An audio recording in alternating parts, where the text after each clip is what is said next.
ang pangit na pala tong buhok ko. Ang dami ng sira. Eh, paano hindi masisira yung buhok mo, Daniela? Eh, hindi ka naman naliligo ng madalas. Hindi naman, Nay. Bigyan nyo nga akong pang-riban. Mag-Christmas party pa naman kami yung mga klase ko, Nay. Ako na lang yung hindi nakakapariban. Huwag ka nga ambisyosa, Daniela. Alam mo namang wala tayong pera ngayon. Tingnan mo nga, oh.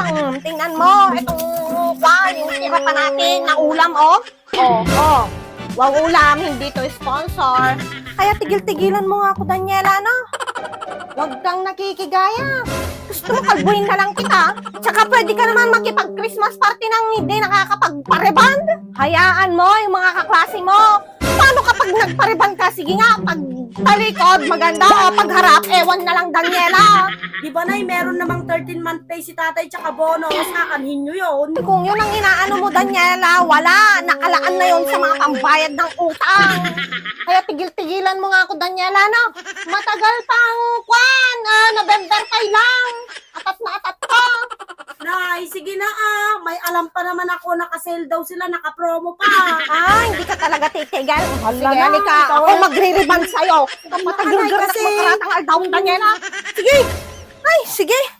Lumayas ka man pa ng si Daniela.